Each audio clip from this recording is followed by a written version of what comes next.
ராம ராம ராம. நான் பொதுவாகவே ஜென்ரலாக சொல்கிற ஒரே விஷயம், மீராபாயை தான் எடுத்துக்கணும். நாமதேவர், துகாராம், இது மாதிரி நிறைய பேர் இருக்க. மீராபாய் மாத்திரம்தான் குடும்பத்தில் இருந்தே பக்தி பண்றது எப்படின்னு காண்பிச்சவள். விட்டுட்டு ஓடக்கூடாது, குழந்தைகளை அலட்சியம் பண்ணக்கூடாது, குழந்தைகளை அழகா பெத்து வளர்க்கணும், நல்ல குழந்தைகளா பண்ணணும், அப்பா அம்மா கிட்ட நல்லவளா இருக்கணும், பந்துக்கள்கிட்ட சொந்தக்காரால்கிட்ட அபிமானமா இருக்கணும். ராமருடைய குணங்களை ராமாயணத்தில் சொல்லும்போது, உலகத்தை முழுக்க ரட்சிப்பர், தன்னை சேர்ந்த ரிலேஷன் இருக்காளே எல்லாரையும் ஸ்பெஷலா ரட்சிப்பர். ஸ்வஜனஸ்தித ரட்சிதா. நம்ம குடும்பத்தை சேர்ந்தவர் ஒருத்தர் சிரமப்படுறான்னா முதல்ல போய் ஹெல்ப் பண்ண, முதல்ல ஹெல்ப் பண்ண. இதெல்லாம் ராம குணம். அது இதெல்லாம் மீராபாய் தான் காமிச்சா. நீ வெளியில போய் பஜனை பண்ண வேண்டாம், வீட்டில் இருந்தே பஜனை பண்ண, ஓடி ஓடி போகணுங்கிற அவசியம் இல்லை. अपने मंदिर में बैठे बैठ कर गीता भागवत वाचूंगी, चूंगी में नाचूंगी मैं, नाचूंगी நான் வீட்டிலேயே பஜனை பண்ணிக்கிறேன். அதனால இப்ப ஜனங்களுக்கு ரொம்ப அவசியமான விஷயம் குடும்ப தர்மம் அவசியம். எல்லாருக்கும் நல்லவர்களா இருக்கணும். அதுபோல இங்க இந்த நம்ம சத்சங்கத்துக்கு வரவா யாருமே குடும்பத்தில் ரிமார்க் வாங்கினவாளே கிடையாது. அது ரொம்ப முக்கியம். அதுபோல நம்ம சரவணன் மனோ தம்பதிகள் இந்த தடவை அவளுக்கு கலந்துக்க முடியல. இந்த சரவணன் ஒரு சத்புத்திரன். அவருக்கு நியாயமா அவ அப்பா அம்மா நடந்துக்காத போது கூட அவர்கள் கடைசி கால பரியந்தம் நேர்மையா நடந்தவர். அந்த அப்பா அம்மாங்கிற பக்தி விசுவாசத்தை குறைக்காமல், எதையும் எதிர்பார்க்காமல் அப்பா அம்மாவுக்கு சேவை. நமக்கு எப்படி பகவானை பிடிக்கிறது? கேட்கறதுக்கு முன்னாடி கொடுக்குறார், கஷ்டம் வர்றதுக்கு முன்னாடி காப்பாத்துறார். இது மாதிரி நல்ல குணங்கள்னால தானே பகவானை நமக்கு பிடிக்கிறது. அதுபோல நம்முடைய நல்ல குணங்கள்னால தான் பகவானுக்கு நம்மளை பிடிக்கணும். அதே நல்ல குணம் நமக்கு வேணும். நம்முடைய நீ ராத்திரி முழுக்க பஜனை பண்ணதுக்காக பகவானுடைய கருணை வராது. நீ அனவரதமும் நாமம் சொல்லிட்டே இருந்ததுக்காக வராது. நல்லவனா இருந்தாதான் வரும், தார்மீகமா இருந்தாதான் வரும். அதுபோல நம்ம நாராயணன் தம்பதிகள் ஒரு 11 நாள் ஒரு வைபவமா இருக்கும். இதுல 3ஆம் தேதியிலேயே ஆரம்பிச்சு 10ஆம் தேதி வரையில் பண்டரிபுரம் மாதிரி யார் எப்ப வந்தாலும் பாண்டவங்கன்னு தொட்டு சேவிக்கலாம். கோவிந்தபுரத்தில் நேராக சந்நிதி கர்ப்பகிரகத்துக்கு போய் பாண்டவங்கனையே நேரடியாக தொட்டு சேவிக்கலாம். பண்டரிபுரத்தில் நடக்கிற அதே பூஜா சிஸ்டம் கோவிந்தபுரத்தில் நடக்கும். இதுக்காகவே பண்டரிபுரத்துலேருந்து 100 பக்தர்கள் வர அங்கே நடக்கிற அதே சிஸ்டத்தில். இப்போ இந்த ஃபங்க்ஷனுக்கு வரத்தில் என்ன பிரயோஜனம்னா, முதல் பிரயோஜனம் பாண்டவங்கன்னு தொட்டு சேவிக்கலாம். அதனால் பக்தர்கள்லாம் அவசியம் வாங்கும். அவர் இந்த சஷ்டப்த பூர்த்தின்னு சொன்னார். நான் நேதிக்கு முந்தானா கூட சொல்லியிருக்கேன், எனக்கு சஷ்டப்த பூர்த்தின்னு என் புத்திக்கு தெரியும், என் மனசுக்கு தெரியாது. என் புத்திக்கு தெரியும் சஷ்டி பூர்த்தின்னு, மனசை என்ன நினச்சிட்டு இருக்கு, இன்னும் 30 வருஷம் கழிச்சு தான் சஷ்டப்த பூர்த்தி. அதனால தான் யாம் பெற்ற இன்பம் பெருக இவ்வையகம். நான் அந்த விஷயங்களை தான் உங்களுக்கும் சொல்லுவேன். மனதை ஆரோக்கியமா வச்சுட்டா வயசு ஒரு விஷயமே இல்லை. மனது ஆரோக்கியமா இருக்கு, சரீரம் ஃபிட்டா இருக்கு. கண்ணா பின்னான்னு திங்கிறது, நேரங்காலம் இல்லாம தூங்குறது, இதுதான் ப்ராப்ளம். ஃபிசிக்கல் ஒர்க் இருந்துட்டே இருக்கணும்.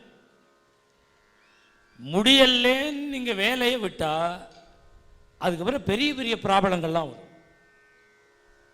பொதுவாக ஜென்ரலாக என்ன சொல்கிறா டாக்டர்கள்லாம் முழங்கால் வலிக்கிறது. ஏன் முழங்கால் வலிக்கிறதுனா உடம்பு பெருத்து போயிடுது. இந்த வெயிட்டை தாங்க முடியல. இதால் வெயிட்டை குறையணும்னா என்ன பண்ண? சாப்பாட்டை குறைச்சா பலகீனம். வெயிட்டை குறைக்கணும்னா நடக்கணும்னா கால் வலிக்கிறது, நடக்க முடியல. இது ஒன்று எப்படி சங்கிலி மாதிரி இருப்பார். நடந்தால் வெயிட்டு குறையும், ஆனால் நடக்க முடியாமல் முட்டி கால் வலிக்கிறது. இது வலிக்கிறதே நடக்காமல் விட்டுடுவோம்னா நாளுக்கு நாள் வெயிட் ஏறிண்டே இருக்கு.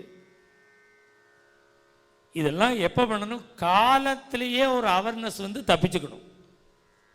நமக்கு உடம்பு சொன்னத்தை கேட்குற காலத்திலேயே அபியாசம் பண்ணிகிட்டே இருக்கணும். கொஞ்சம் முடியாமல் போக ஆரம்பித்தா இன்னும் ஜாஸ்தியாக போயிடும்.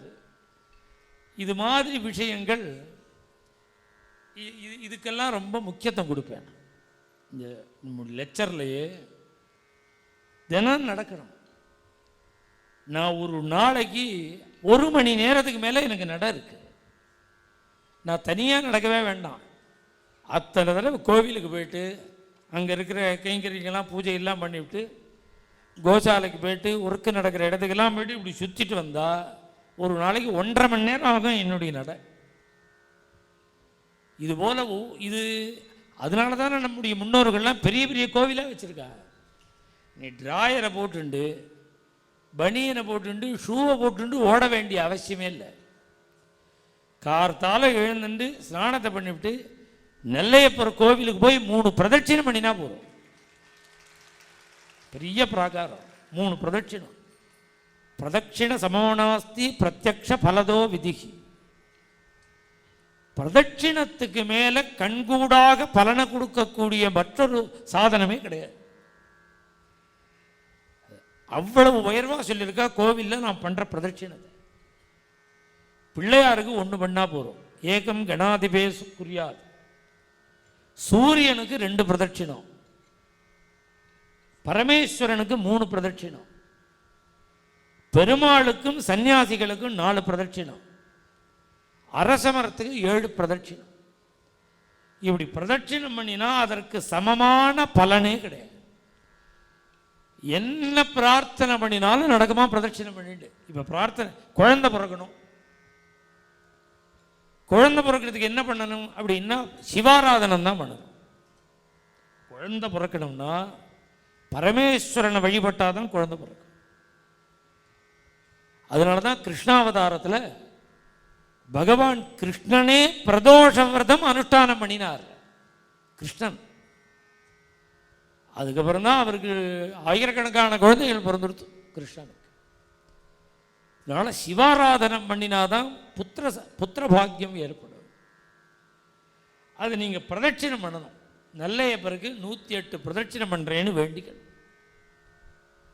இப்படி பண்ண ஒரு பிரதட்சிணம் பண்ணிட்டு 108 நாளில் வச்சக்கூடாது. அதை ஒரு 8 பிரதட்சிணமாவது ஒரு நாளைக்கு பண்ணணும். இதில் 2 பிரயோஜனம் இருக்கு. உடம்பு இழைச்சாதான் குழந்தை பிறக்கும்.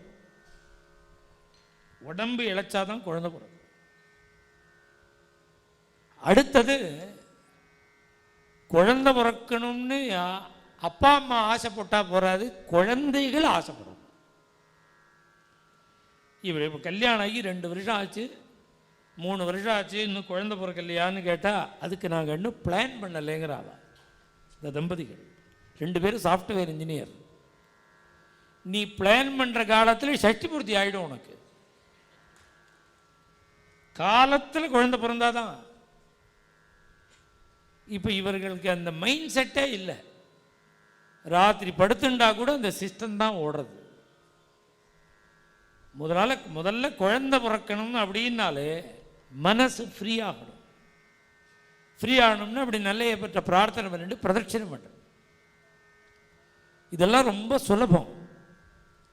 வைத்தியம் பண்ணி குழந்தை பிறக்கிறதுக்கு வைத்தியம் இல்லாமலே குழந்தை பிறந்துடும். இந்த காரியங்கள்லாம் பண்ணினா, சில பேருக்கு இயற்கையாகவே உள்ளுக்குள்ள ப்ராப்ளம் இருந்ததுன்னா வைத்தியம் பண்ணி தான் ஆகணும். நம்முடைய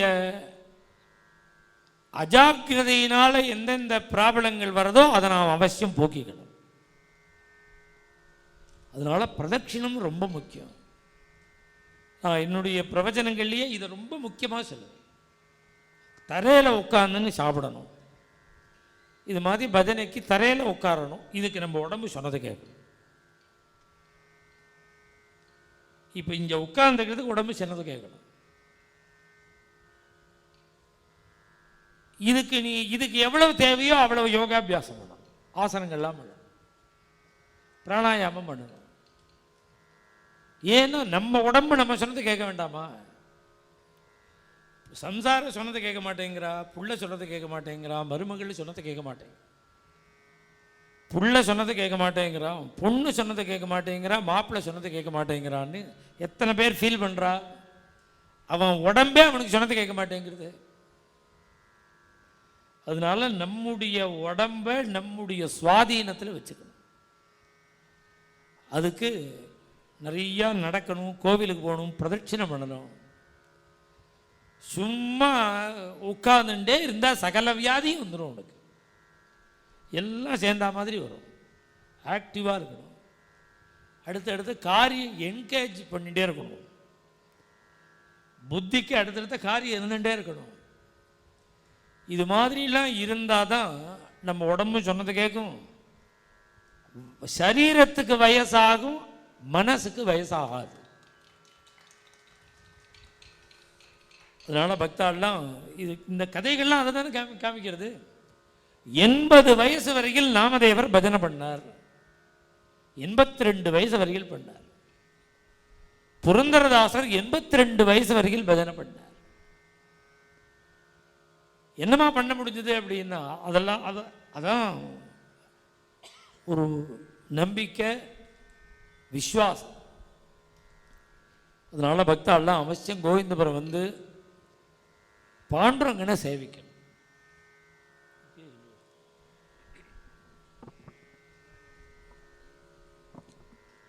ஜூன் மாதம் 1ஆம் தேதியிலேருந்து ஆரம்பித்து 11ஆம் தேதி வரைக்கும் அதிருத்ரம் இருக்குது.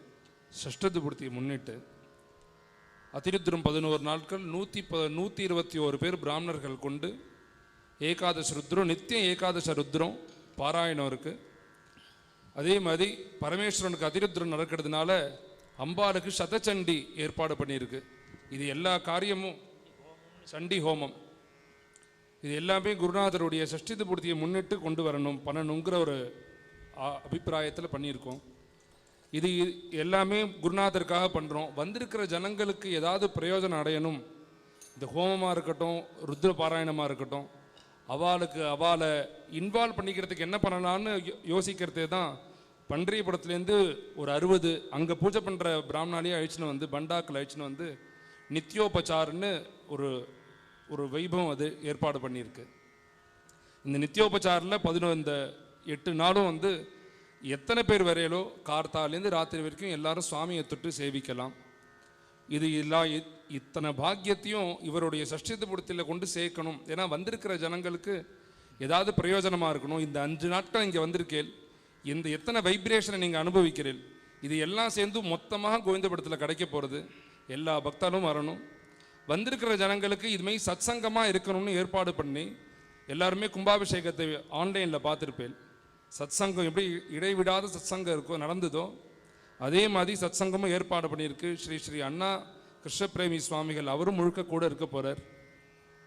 எல்லா வந்திருக்கிற இங்கே இருக்கிற எல்லா பக்தர்களையும் ஒரு சிஷ்யனாகவும் கூப்பிட்றேன், புத்திரனாகவும் நான் வந்து உங்கள் எல்லாரையும் கூப்பிடணும்னு தான் 2 நிமிஷம் நானே உங்களை இன்வைட் பண்ணணும்னு அண்ணாட்ட கேட்டுட்டேன்.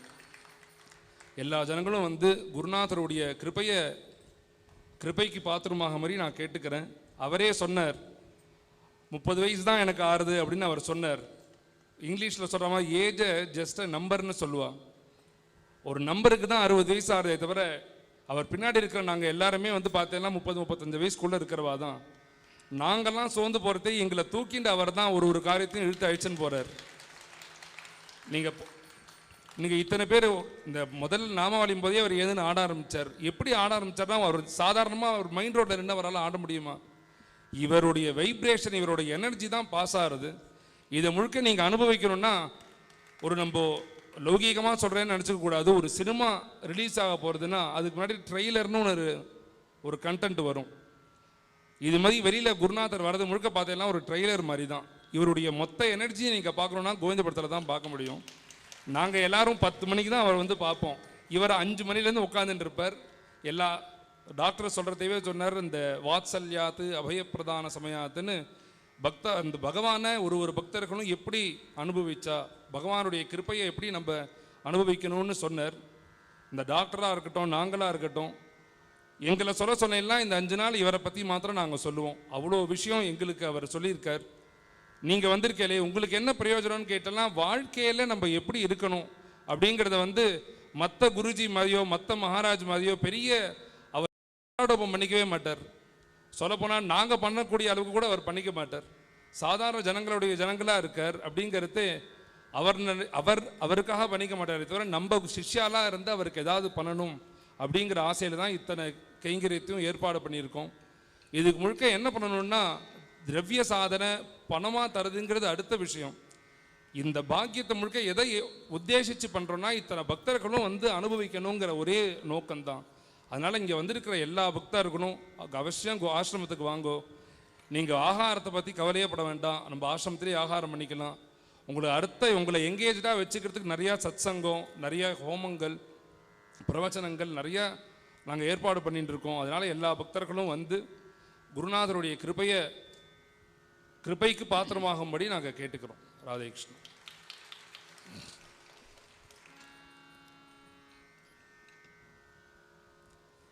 நம்ம ஆசிரமத்திலே ஒரு வழக்கம், கும்பாபிஷேகம் இது மாதிரி எந்த பெரிய ஃபங்க்ஷன் நடந்தாலும் எத்தனை பேர் வந்தாலும் சாப்பிடணும். அதை யாருமே தடுக்க மாட்டா சாப்பாட்டை. இப்போ கும்பாபிஷேகம் நடந்ததே 2 லட்சம் பேர் சாப்பிட்டா. இந்த கும்பாபிஷேகத்தில் 8 நாளாக பிளான் பண்ணினோம். சில நிர்பந்தங்கள்னால 15 நாள் ஆயிடுது. 2 லட்சம் பேர் சாப்பிட்டா. இந்த கவர்மெண்ட் பஸ் இருக்குது பாருங்க, ப்ரைவேட் பஸ்ஸு, அந்த பஸ்ஸை நிறுத்திவிட்டு அந்த பேசஞ்சரோடையே உள்ளே வந்து சாப்பிட்டுட்டு திருப்பி போவோம். டிரைவர் கண்டக்டர்லாம் யாரையுமே எதுவும் சொல்லக்கூடாது. ஆகாரம் ரொம்ப முக்கியம். ஞானானந்த சுவாமிகள் காட்டின வழி அது. சுவாமி யார் வந்தாலும் சாப்பிடணும். ஏன் சாப்பிடணும்னா, நீ மனுஷன் நினச்சின்னு இருக்க, அது அந்த வர லட்சம் ஜனங்களில் ஒருத்தர் பகவானாக இருப்பார். அதனால் சுவாமி யார் வந்தாலும் சாப்பிடும். முதல் பேச்சே போய் சாப்பிடும். அதனால் சுவாமி காண்பிச்ச ஒரு வழி ஆகாரம். அதனால் பக்தாலாம் அவசியம் வரணும். தொடர்ந்து பஜனை, சத்சங்கம் எல்லாம் நடக்கிறது. இந்த அதிருத்ரம்னு சொன்னாலே லோகத்தில் பூகம்பம், பசியினால் மரணம், வியாதியினால் மரணம், சில இடத்துல வெள்ளத்தினால மரணம், சில இடத்துல வறட்சியினால மரணம். இதெல்லாம் ஏன் சம்பவிக்கிறதுன்னு வேதம் சொல்றது. இது இத்தனையும் பரமேஸ்வரனுடைய கோபத்தினால ஏற்படக்கூடிய கஷ்டங்கள். சிவ கோபம். இந்த கோபம் நிவர்த்தி ஆகணுங்கிறதுக்காக தான் இந்த ருத்ரபாராயணம். ருத்ரபாராயணம் பண்ணினாலே கோபம் சமாதானம் ஆகிடும். இப்போ என்னென்ன சிரமங்கள் வந்ததோ அத்தனையும் மாறிடும். இதுக்கு 10 நாள் அந்த தீர்த்தத்தை வச்சு 121 கலசம் வச்சு அதில் பரமேஸ்வரனை ஆவாகனம் பண்ணி பூஜை பண்ணி ருத்ர ஜபங்கள்லாம் பண்ணி இந்த ஜலம் நம்ம பாண்டுரங்கன் தாயாருக்கு அபிஷேகம்.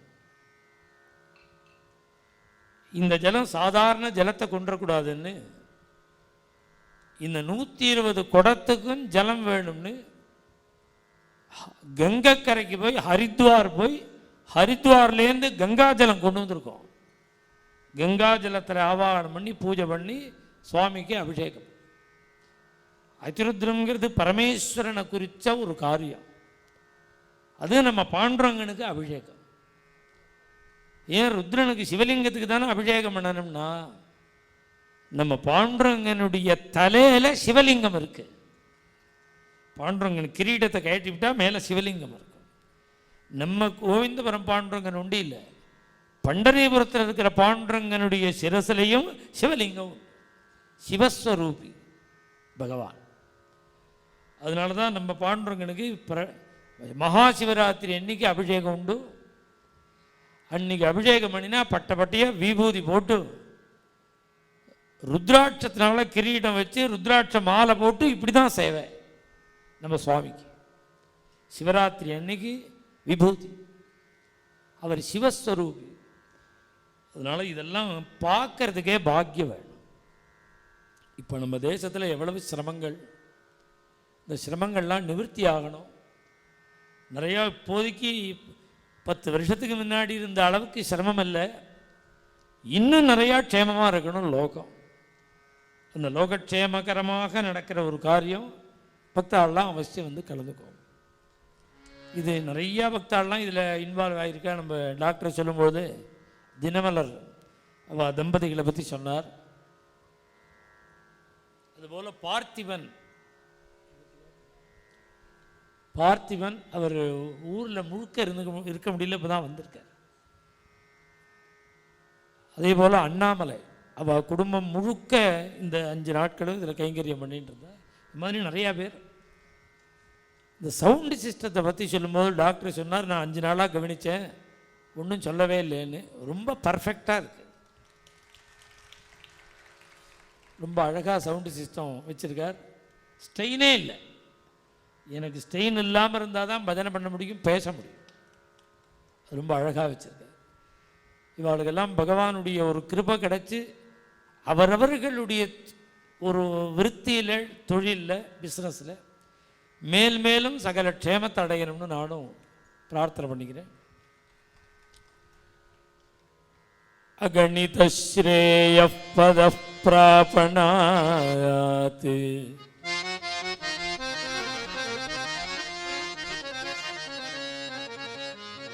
ஆறு விஷயங்கள்னால நமக்கு பகவானுடைய கருணை வேணும். இப்ப நேத்தி வரையில் 5 சொல்லிட்டேன், இன்னைக்கு 6வது. என்ன 6வது என்னன்னு இப்போ உதாரணத்துக்கு சொல்கிறேன். இவர் சவுண்டு சிஸ்டம் தூத்துக்குடியில் வச்சுருக்கார். இப்போ இங்கே தூத்துக்குடி தான் பிஸ்னஸ் பண்ணுற இடம். இப்போ இங்கே வந்திருக்கார். இது மாதிரி அடுத்த வருஷம் இங்கே நடக்க போகுது. அடுத்த வருஷத்துக்கு அவரே வரப்போகிறார். இப்போ இந்த வருஷத்துலேருந்து அடுத்த வருஷத்துக்குள்ள அவருக்கு எவ்வளவு க்ஷேமம் ஏற்பட்டிருக்குங்கிறத பார்க்கணும், டெவலப் ஆகிருக்கணும். இதை ஒருத்தர் கொடுக்கணும். போன வருஷம் இருந்தா மாதிரி இந்த வருஷம் இருக்கக்கூடாது, இந்த வருஷம் இருந்தா மாதிரி அடுத்த வருஷம் இருக்கக்கூடாது. நாளுக்கு நாள் முன்னேறணும். அகணித, கணிதன என்றது எண்ணி பார்க்க முடியாத அளவுக்கு க்ஷேமங்கள் நமக்கு நாளுக்கு நாள் விருத்தி அடையணும், வளர்ச்சி அடையணும். இது யாருடா கொடுப்பான்னா பகவான் தான். அவன் கொடுத்தாதான் நமக்கும் க்ஷேமம் வரும். ஒரு பழமொழி சொல்லுவா, எண்ணெயை தடவிண்டு உருண்டாலும் ஒட்டுறது தான் ஒட்டும். நானே நினைப்பேன், என்னுடைய காரியங்கள் கோவிந்தபுரத்தில் இருக்கு பாருங்க. நான் உங்கள்கிட்ட சொல்கிறேன், இப்போ இந்த கோசாலைக்கு ஒரு நாளைக்கு பசுக்களுக்கு புல்லுக்கு 10,000 ரூபா கொடுங்கோ, பாண்டுரங்கனுடைய சேவைக்கு 16,000 ரூபா அது ஒரு நாளைக்கு, அதை கொடுங்க. இந்த பாடசாலை குழந்தைகள் அவளுக்கு சமாராதனைக்கு ஆகாரத்துக்கு 25,000 ரூபா சொல்கிறேன். ஆனால் உங்களுக்காக சொல்கிறேனே தவிர நான் தனியாக நானே என்னை யோசனை பண்ணி பார்ப்பேன். நாம் பண்ணுற செலவுக்கு இவாளெல்லாம் கொடுத்து போருமான்னு நினைப்பேன். என்னோட செலவுக்கு போறவே போறாது. இந்த கடிகாரம், இந்த சின்ன முள் 2 ரவுண்டு அடிச்சதுன்னா எனக்கு 2 லட்சம் ரூபா பணம் வேணும். 12 மணி நேரம் ஆச்சுன்னா 1 லட்சம் ரூபா வேணும். இன்னொரு சுற்றுதுன்னா 200 லட்சம் ரூபா வேணும். மாதம் நான் வெளியூர் போகிறேனோ போகலையோ, பஜனை பண்ணுறேனோ பஜனை பண்ணலையோ, 60 லட்சம் ரூபாய் எடுத்து வைக்கணும்.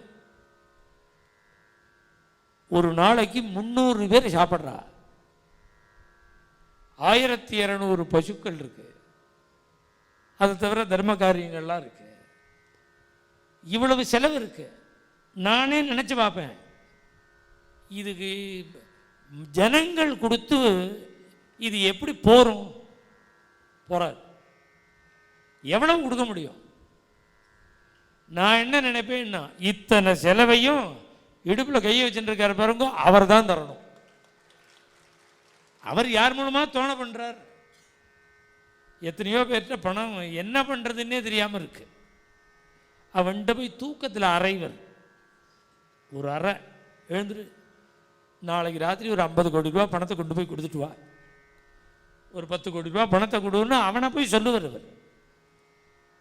அதனால நான் இவ்வளோ பெரிய பெரிய காரியம், ஒரு யூனிவர்சிட்டி ஆரம்பிக்கிறோம், 100 கோடி ரூபா. அது நாளைக்கு திங்கக்கிழமை அன்னைக்கு இதுக்கு இந்த பிரிட்ஜுக்கு பூஜை போடுறோம். கார்த்தால 9:30 மணிக்கு. கிட்டத்தட்ட 1.5 லட்சம் ஸ்கொயர் ஃபீட்டில் பில்டிங் வருது. எல்லா சாஸ்திரங்கள், வேதங்கள், ஆகமங்கள் எல்லாத்துக்கும் பாடசாலை. இதை நான் இது எல்லாத்தையும் உங்கள்கிட்ட சொல்ல வேண்டியதுதான் என் டியூட்டியே தவிர, எனக்கு பணம் கொடுக்குற வேண்டிய டியூட்டி பாண்டுரங்கனோடது. ஏன்னா நான் என்னுடைய பிளானுக்கும் என்னுடைய செலவுக்கும் மனுஷன் கொடுத்து போறவே போகாது. இது நான் உங்கள்கிட்ட சொல்லுவேனே தவிர, எல்லாரும் தர்மத்தில் ஈடுபடுங்கோன்னு சொல்லுவேனே தவிர, என் உள் மனசுக்கு திருப்திக்கு தான் அது.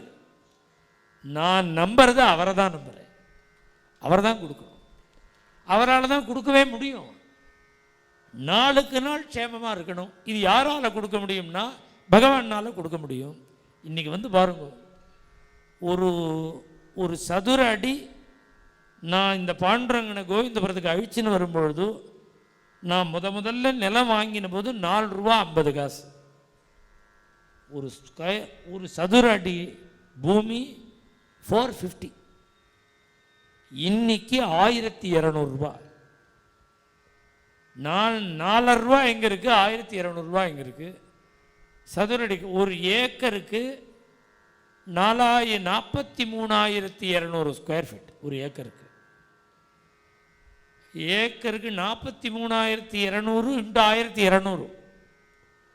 இது மாதிரி எத்தனை ஏக்கர் பாண்டுரங்கனுக்கு இருக்குன்னு நான் பப்ளிக்கில் சொல்ல மாட்டேன், இங்கே சர்க்கிளுக்கு தான் தெரியும். ஆனால் இந்த கோவிந்தபுரத்துக்கு நான் முதல்ல வந்தபோது கட்டிண்ட வேஷ்டியோடு வந்தேன். பை கூட எடுத்துன்னு வரல எங்கள் ஊர்லேருந்து. அடுத்த வேளை கார்த்தால ஸ்நானம் பண்ணிவிட்டு உடம்பை தொடச்சின்றதுக்கு அப்புறம்தான் நான் மாற்று வேஷ்டி கொண்டு வரலேன்னு எனக்கு தெரிஞ்சுது. ஞாபகமே இல்லை எனக்கு. 2 பசுமாட்டோட வந்தேன். பாண்டுரங்கன், தாயார், இவெல்லாம் நாங்கள் 4 பேர். பாண்டுரங்கன், தாயார், 2 பசுமாடு, நம்ம ராமன், இது மாதிரி உங்க 8 பேர் கட்டிண்ட வேட்டியோட 2 பசுமாடோட உள்ள வந்தோம். இன்னைக்கு 1200 பசுமாடு இருக்கு. பொட்டத்தடலா இருந்த இடம் இப்போ எப்பேற்பட்ட கோவில்.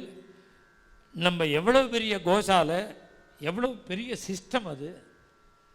இதெல்லாம் எப்படின்னா, நீங்கள் போன வருடம் வந்து பார்த்தேன்னா பார்த்துருப்பேன். இப்போ கோவிந்தபுரம் தான் மாறி இருக்கும். அகணித ஸ்ரேயப்பத பிராபணாத். மேல மேல மேல மேல மேல மேல க்ஷேமம் வந்துட்டே இருக்கும்.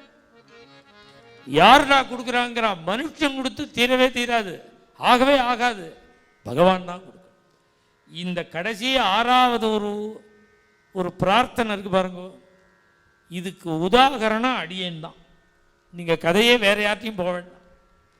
பிரகலாதன் சொன்னேன், கஜேந்திரன், திரௌபதி எல்லாம் சொன்னேன்னு நான் தான் 6வது. ஏன் அப்படின்னா, எனக்கு என்ன யோகியதைன்னு எனக்கு தான் தெரியும். ஆனால் அண்ணா அடிக்கடி சொல்லுவார், ஸ்ரீ ஸ்ரீ அண்ணா சொல்லும்பொழுது, ராஜராஜ சோழன் கோவில் கட்டினார் தஞ்சாவூர்லன்னா அவன் ராஜா. அவனுக்கு வசதி இருக்குது, ஆள் பலம் இருக்குது, கட்டினான். நம்ம ஜெயகிருஷ்ணன் கோவில் கட்டினது தான் பெருசும்பர் அண்ணா. என்ன சொல்லுவேன்? அவன் ராஜா கட்டினான், நான் பஜனை பண்ணினா கட்டினேன். அதனால என்னுடைய சக்தி என்னன்னு எனக்கு தெரியும். ஆனால் அங்கே நடக்கிறது முழுக்க அவரோட கருணையினால நடக்கும். நாம் பண்ண வேண்டியது என்னன்னா பூர்ண விஸ்வாசம். பூர்ண விஸ்வாசம் இருக்கு. மேல மேல மேல மேல க்ஷேமம் வரும். நம்பினோர் கெடுவதில்லை, நான்மறைகள் தீர்ப்பு. என்னமா கெட்டு போவான்? பகவானை நம்பி எப்படி கெட்டு போவான்? தீர்மானமா பகவானுக்கு கைவிட தெரியாதே. பகவானுக்கு இது மனுஷனுக்கு தான் அந்த குணம், பகவானுக்கு கைவிடவே தெரியாது. அதனால நம்ம மேல மேல மேல க்ஷேமத்தை அடையணும், வாழ்க்கையில் முன்னேற்றத்தை அடையணும். இப்படின்னா அதுக்கு யாருடா கத்தின்னா பகவானுடைய திருவடி தான். அதுக்கு யார் பிரமாணம்னு சொல்லும்போது பராசரப்பட்டர் துருவசுவாமியை சொன்னார். ஆனால் நான் சொல்லும்பொழுது எங்களை சொல்கிறேன். ஏன்னா இதுதான் உங்களுக்கு ப்ராக்டிக்கலாக பார்க்க முடியும். நேராக வந்தால் பார்க்குறது கோவிந்தபுரத்தை போன வருஷம் பார்த்ததுக்கு இந்த வருஷம் வித்தியாசம். இப்போ வந்துட்டு வாங்கோ, ஒரு 6 மாதம் கழிச்சு வாங்க, வித்தியாசம். மேலே மேலே மேலே மேலே மேலே க்ஷேமத்தை அதுக்கு மேலே நினச்சி பார்க்கணும். ஒவ்வொரு விஷயத்தையும் நினச்சி பார்க்கணும். நான் 2 நாள் முன்னாடி சொன்னேன், நான் பம்பாயில் மகாலட்சுமி கோவிலுக்கு தரிசனம் பண்ண போனேன். நான் ஒரு டாக்ஸியில் போனேன். ஒரு சிக்னலில் வண்டி நின்றுது, ஒரு பென்ஸு காரில் நாய் வந்ததுன்னு சொன்னேன்னா இல்லையா? அநேகமாக எல்லாரும் இருந்துருப்பேன். நான் சும்மா விளையாட்டாக சொன்னேன். நீ அது என்னை பார்த்து கேட்குறது, 20 வருஷமாக பஜனை பண்ணுறீங்க, திண்டாடுறிய டாக்ஸியில், நான் பென்ஸு காரில் இப்படி கையை வச்சு வரேன் பாரு, காலை வச்சு இப்படி இப்படி பார்க்குறது. சும்மா சொன்னேன். இந்த பஜனை ஃபீல்டுலேயே முதல்ல பென்ஸு கார் எனக்கு தான் கொடுத்துருக்கான் பகவான். அது இங்கே கொண்டு வரல, என்னோட சட்டத்தை பூர்த்திக்காக இந்த குழந்தையெல்லாம் வாங்கி கொடுத்துருக்கா. அது அப்படி இதுதான் வரணும் அதுதான் வரணுங்கிறதுலாம் கிடையாது. இதெல்லாம் எதுக்கு உங்களுக்கு சொல்கிறேன்னா, பஜனை பண்ணுறவன் பென்ஸ் வச்சுக்க முடியுமா? 1.5 கோடி ரூபாய் காரு பஜனை பண்ணுறவா வச்சுக்க முடியுமோ? நம்ம இந்தியாவிலே பஜனை பண்ணுறவன் முதல்ல பென்ஸு காரை வச்சுருந்தது நான் தான். இது என் பெருமைக்காக சொல்கிறேன். நீங்கள் நினைச்செல்லாம் நீங்கள் அசடு. வேறு எதுக்கு சொல்கிறேன்னா, நம்மளை பென்ஸு காரில் என்ன போக சொல்லி பார்த்து அழகு பார்க்குறான் பகவான். அகணித ஸ்ரேய பத அப்படி நம்பணும். இது மாதிரி நீங்கள் நம்பினேன்னா உங்கள் வீட்டு வாசலில் ஒரு பென்ஸு கார் நிற்கும். என்ன வேணும்? என்ன கிடைக்காது உங்களுக்கு? நம்பிக்கை வேணும். அதனால இந்த 6வது உதாகரணம் நான் துருவனை சொல்லாமல் என்னையே சொல்கிற காரணம், என்னை 20 வருஷமாக பார்த்துட்டு இருக்காள். இது உட்காந்துருக்கா பாருங்க இந்த அம்மா, நம்ம நடேசனவா தம்பதிகள் சாரதா. என்னை பிரம்மச்சாரியாக நான் இருக்கிறதுலேருந்தே தெரியும், சின்ன பையனா நான் இருக்கிறதுலேருந்தே தெரியும் அவளுக்கு. இது மாதிரி எங்கள் குடும்பத்தில் இல்லை, இந்த ஃபீல்டுலேயே யாருமே இருந்ததில்லை என்ன மாதிரி. இதுக்கு என் சாமர்த்தியம், நான் பஜனை பண்ணுறேன், நான் கதை சொல்கிறேன், இதெல்லாம் நீங்கள் வேணா சொல்லலாம். என் மனசுக்கு தெரியும் இது காரணம் இல்லை. உண்மையாக என்ன காரணம்னா, நான் உபாசிக்கிற தெய்வம் காரணம். அவன் அந்த திருவடி தான் காரணம். அது நமக்கு அந்த விசுவாசம் வேணும், ஒவ்வொருத்தருக்கும் வேணும்.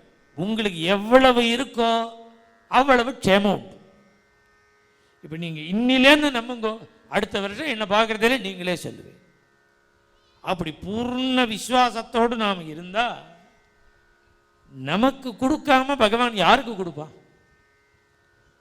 யாருமே வேண்டி வாழ்க்கை தானே தருவார். அப்படி நாம் பண்ணிக்கணும்.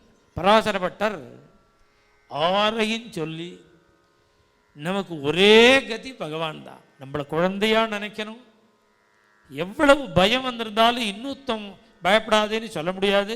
பகவான் தான் பயத்தை போக்குவான். கஷ்ட காலத்தில் எல்லாரும் கைவிட்டுடுவா, பகவான் தான் காப்பாற்றுவான். துக்கத்தை அனுபவிக்கும் பொழுது யாராலும் காப்பாற்ற முடியாதரா, பகவானால தான் காப்பாற்ற முடியும். ஆபத்தில் பகவான் தான் காப்பாற்றுவார். பண்ற பாபம் தான் கஷ்டத்துக்கு காரணம்.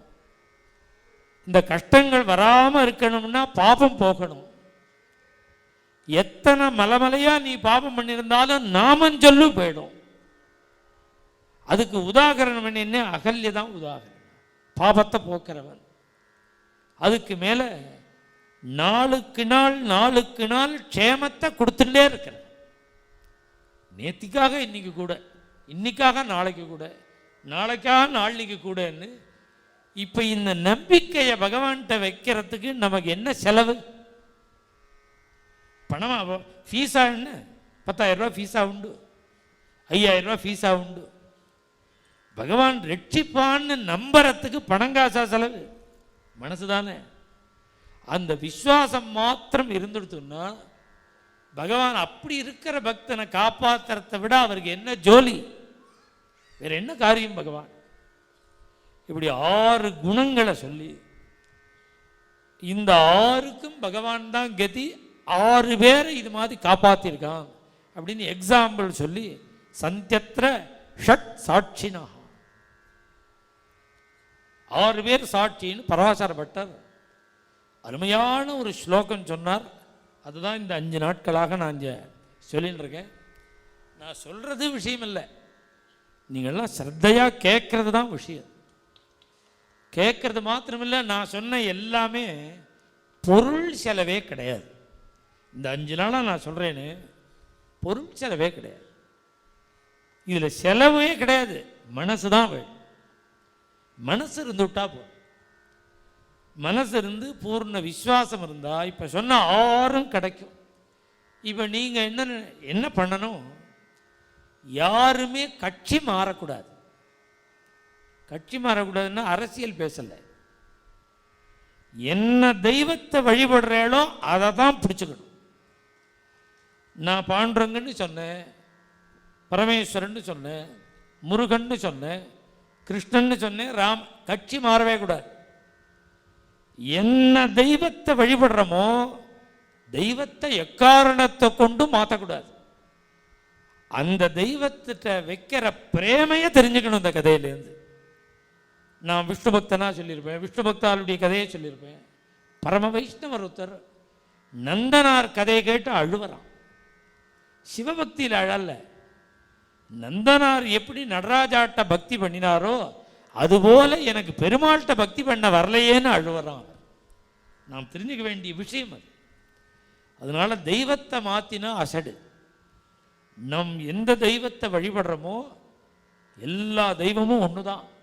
இருந்தாலும் அவரவர்கள் இன்ன தெய்வம்னு ஏற்கனவே எழுதி வச்சிருக்கு. யாருக்கு எது தெய்வம் அந்த வழியில் தான் போகணும். நம்பிக்கையை பூர்ணமாக வைக்கணும். நான் சொல்கிற கதைகள் முழுக்க மெத்தடு தான் சொல்லுவேன். அவ அந்தந்த தெய்வத்திட்ட அப்ளை பண்ண. இந்த பராசர பட்டருடைய ஸ்லோகத்தை எடுத்து நான் பேசினதுனால சேவியா ஸ்ரீபதிகி ஏக ஏவ சததம்னு ஒரு பெருமாளை சொல்கிறார். அவருடைய ஸ்லோகமானதுனால நான் பெருமாளாக சொல்லிட்டு வரேன். இப்போ சொன்ன இத்தனையிலையும் சிவபக்தாலும் இருக்கா. இத்தனை க்ஷேமத்தடைஞ்ச சிவபக்தாலும் சொல்ல முடியும். குழந்தை மாதிரி பரமேஸ்வரன் நினைச்சார்னா திருஞான சம்பந்தன் நினைக்கலையா? வாத்சல்யா. இதுபோல் பரமேஸ்வரனுடைய ஒரு சரித்திரங்கள்லையும் சிவலீலைகள்லையும் இந்த 6 குணங்களை பார்க்க முடியும். அதனால இந்த சுவாமிகிட்ட தான் இருக்கு, அந்த சுவாமிகிட்ட தான் இருக்குங்கிறதெல்லாம் கிடையாது. எல்லா சுவாமியும் ஒன்று தான். அவரவர்கள் எந்த தெய்வத்தை வழிபடுறாளோ எந்த நாமம் சொல்றாளோ அதை மாற்ற வேண்டிய அவசியம் இல்லை. மனசை வைக்கணும். நீ வழிபடுற தெய்வத்திட்ட நாம் சொன்ன மெத்தடில் மனசை வைக்கணும். அது இந்த ஒரு 5 நாட்களாக நீங்கள் எல்லாம் ரொம்ப ஸ்ரத்தையாக வந்து கேட்டிருக்கேன். இதனுடைய பிரயோஜனம் என்னன்னா, 5 நாளைக்கு முன்னாடி இருந்ததுக்காக இன்னிலேருந்து உங்க மனசு மாறணும். மாறினாதான் இது பிரயோஜனம். நம்மளை நாமே கம்பேர் பண்ணி பார்த்துக்க வேண்டியதுதான். இதில் கலந்துண்ட அத்தனை பக்தர்களுக்கும் பகவான் சகல பாக்கியங்களையும் கொடுக்கணும். ஒருவர் இங்கே நேற்றுக்கே இன்னைக்கு வரேன் இருந்தார், இன்னைக்கு வர முடியலையா. அவர் ஒரு பாட்டு பாட சொன்னார், நீங்கள் மறந்து எடுத்து டைம் இல்லை, அதனால அவருக்காக இந்த ஒரு வரி பாடிப்படுறார்.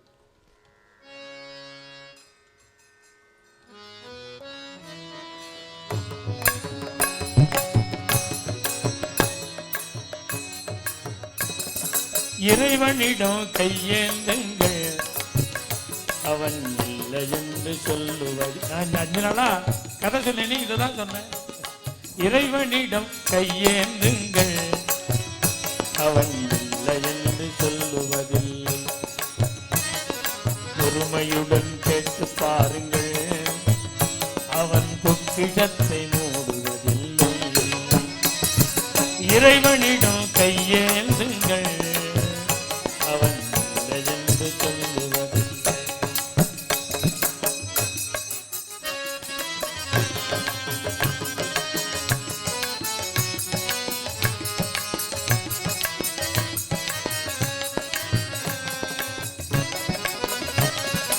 இல்லை என்று சொல்லும் மனம் இல்லாதவன், இல்லாத கருணையுள். இந்த பாட்டு நான் பாடி 5 வருஷம் ஆகுது. இப்போ 5 வருஷமா பாடுறதில்லை.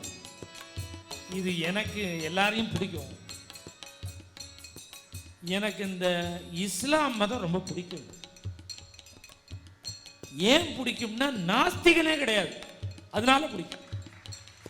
அந்த மதத்தில் நாம் தெரிஞ்சுக்கணும். அதெல்லாம் ஒரு நாஸ்திகம் கூட கிடையாது. எல்லாரும் அந்த தெய்வத்திட்ட குரான்லையும் அந்த அல்லாட்டையும் பூர்ண நம்பிக்கை உள்ளவன். நாஸ்திகனே கிடையாது. இது நம்ம ஹிந்துக்கள்ல எத்தனை பேர் நாஸ்திகனா இருக்கா? நாம் அவன்கிட்ட பாடம்னா தெரிஞ்சுக்கணும். நம்ம பாரத தேசத்துக்கு இவ்வளவு ட்ரபிளுக்கு காரணமே நாஸ்திகத்தினம் தான். இந்த தன்மை தான். இல்லை என்று சொல்லும் மனம் இல்லாதவன், ஈடு இல்லாத கருணையுள்ளவன், இன்னல் பட்டு எழும் குரலை கேட்கின்றவன், எண்ணங்களை இதயங்களை பார். இறைவனிடம் கையேந்துங்கள், அவன் இல்லை என்று சொல்லுவதில்லை. ஒரு அருமையான பாட்டு இது. எனக்கு ரொம்ப பிடிக்கும். ஏன் எனக்கு பிடிக்கும்னா, எங்க அம்மாவுக்கு ரொம்ப பிடிக்கும். முன்னெல்லாம் இந்த துவேஷமே கிடையாது. ஹிந்து முஸ்லீம் கிறிஸ்டியன் இந்த துவேஷமே கிடையாது. நாகூரில் போய் நாகூர் தர்காவில் நம்ம எங்கள் பாட்டி குழந்தைகளுக்கு முடி இறக்கியிருக்கா. நாகூர் தர்காவில் ஹிந்துக்கள்லாம் வேளாங்கண்ணி தரிசனம் பண்ணும். அது ஹிந்து தெய்வமா கிறிஸ்தவ தெய்வமாங்கிறதெல்லாம் அப்புறம் அது இப்போ தானே தெரியுது. அதை கிறிஸ்தவ தெய்வம்னு நம்புற காலத்திலேயே ஹிந்துக்கள் வேளாங்கண்ணி போவாங்க. நமக்கு துவேஷமே கிடையாது. ஆனால் அந்த துவேஷம் இப்போ இருக்கு. அப்போ இருக்குங்கிறதுக்கு காரணம் கூட நம்மளை துவேஷிகளை அவள் நினைக்கிறதுனால தான். நம்மளை துவேஷியாக நினைக்கிறா.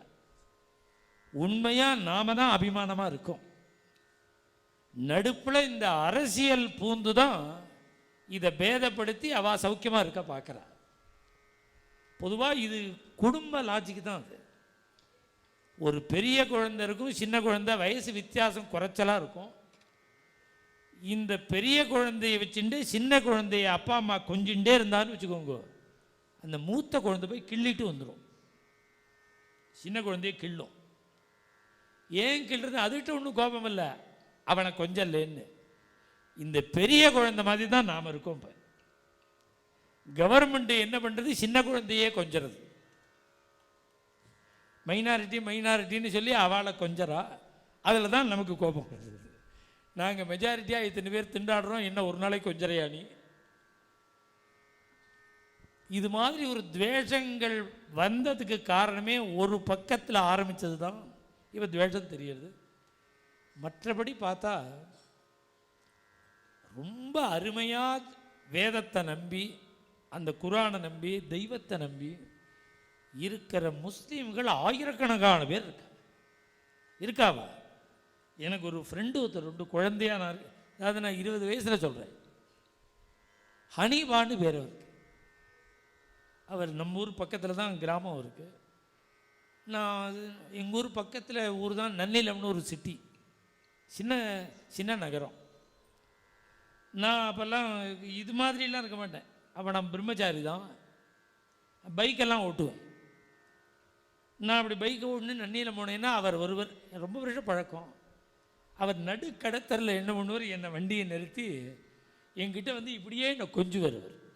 அந்த பாய் அவ்வளவு அபிமானம் உள்ளவர். அவர் நல்லா ஓரளவு கோவிந்தபுரம் சௌக்கியமாக வந்த உடனே வயசாகிடுது. என்னை பார்க்கணும் சொல்லிட்டு இருந்தார். அவர் அழிச்சினுவான்னு, நான் கோவிந்தபுரத்துக்கு அழிச்சினுவான்னு சொல்லி அவரை பார்த்து ரொம்ப பிரியமாக பேசி ஊருக்கு அனுப்பிச்சு. இது மாதிரி அருமையான குணங்கள் உள்ளவாள் நிறையா இருக்கா. இருந்தாலும் இந்த பாட்டு நான் பாடுறேன் பாருங்க, இதுக்கு நம்ம ஹிந்து மதத்திலேயே எதிர்ப்பு வந்துடுது. இதை ஒருத்தன் கிழின்னு கிழிச்சிட்டான். அது அவன் பாடியிருக்கான் தப்பா, ஒருத்தன் பாடியிருக்கான். அதை ஹிந்து அமைப்புகள் சேர்ந்து எல்லாம் அவனை எதிர்த்துருக்கு. அவன் என்ன பண்ணுறான், போகிற போக்கில் கொளுத்தி போட்டு போயிட்டான். நான் ஒரு பாட்டு பாடினதுக்கு என்ன சொல்கிறையே, அவர் பஜனை பண்ணுறாரு, அல்லா பஜனை, நீ அவரை போய் கேளுன்ட்டான். அப்புறம் என்கிட்ட கொஞ்சம் வருத்தப்பட்டாலும் ரொம்ப ஏகாந்தமாக இருக்கிற இடத்துலலாம் பாடுவேன். ஒரு கான்ட்ரவர்சியாக என்னதுக்கு நம்மால் ஒன்று கிளம்ப வேண்டாமேன்னு நிறுத்தின்னு இருக்கேன். இப்போ இந்த பாய் கேட்டார்னு இப்போ பாடினேன். இந்த ஊரில் ஒரு பாய் ரொம்ப வேண்டியவர் இருக்கார், நிறையா ராமாயண விஷயங்கள்லாம் பேசுவார். அவர் ஆசைப்பட்டாருங்கிறதுக்காக ஒரு வரி பாடினேன்.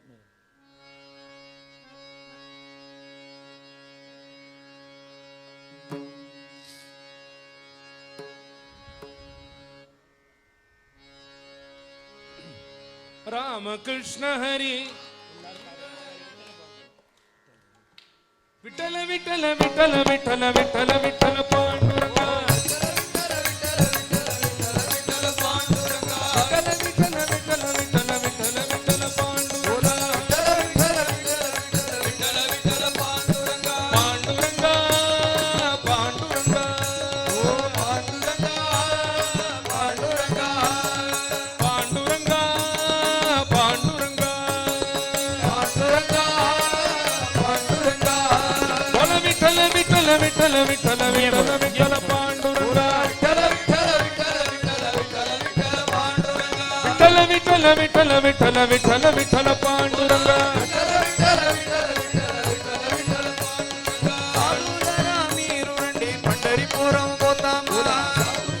விட்டல விட்டல விட்டல விட்டல விட்டல விட்டல பாண்டுரங்கா விட்டல விட்டல விட்டல விட்டல விட்டல விட்டல பாண்டுரங்கா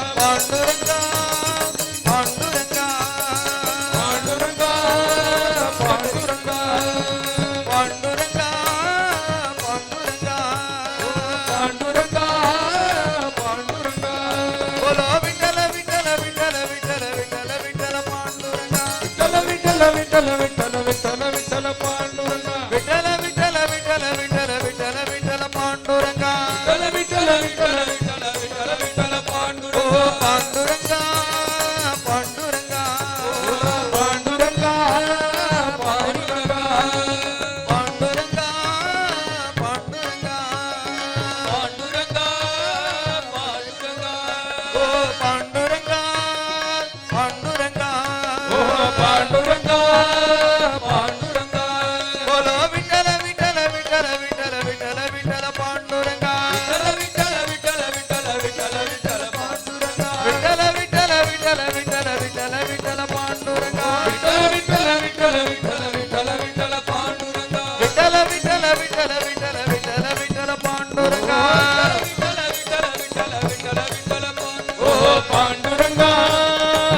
விட்டல விட்டல விட்டல விட்டல விட்டல பாண்டுரங்கா விட்டல விட்டல விட்டல விட்டல விட்டல விட்டல பாண்டுரங்கா விட்டல விட்டல விட்டல விட்டல விட்டல பாண்டுரங்கா விட்டல விட்டல விட்டல விட்டல விட்டல விட்டல பாண்டுரங்கா பாண்டுரங்கா பாண்டுரங்கா பாண்டுரங்கா பாண்டுரங்கா பாண்டுரங்கா பாண்டுரங்கா விட்டல விட்டல விட்டல விட்டல விட்டல விட்டல பாண்டுரங்கா விட்டல விட்டல விட்டல விட்டல விட்டல விட்டல பாண்டுரங்கா விட்டல விட்டல விட்டல விட்டல விட்டல விட்டல பாண்டுரங்கா விட்டல விட்டல விட்டல விட்டல விட்டல விட்டல பாண்டுரங்கா பாண்டுரங்கா பாண்டுரங்கா பாண்டுரங்கா பாண்டுரங்கா விட்டல விட்டல விட்டல விட்டல விட்டல விட்டல பாண்டுரங்கா விட்டல விட்டல விட்டல விட்டல விட்டல விட்டல பாண்டுரங்கா விட்டல விட்டல விட்டல விட்டல விட்டல பாண்டுரங்கா விட்டல விட்டல விட்டல விட்டல விட்டல விட்டல பாண்டுரங்கா பாண்டுரங்கா பாண்டுரங்கா பாண்டுரங்கா பாண்டுரங்கா பாண்டுரங்கா பாண்டுரங்கா பாண்டுரங்கா விட்டல விட்டல விட்டல விட்டல விட்டல விட்டல பாண்டுரங்கா விட்டல விட்டல விட்டல விட்டல விட்டல விட்டல பாண்டுரங்கா விட்டல விட்டல விட்டல விட்டல விட்டல விட்டல பாண்டுரங்கா விட்டல விட்டல விட்டல விட்டல விட்டல விட்டல பாண்டுரங்கா பாண்டுரங்கா பாண்டுரங்கா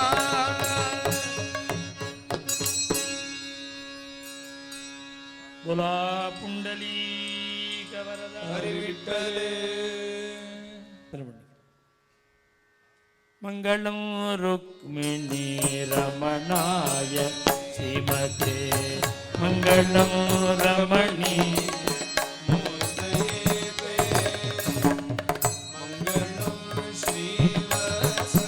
भूषाय शार्गिने मंगलम नंद गोपालय जय मंगलम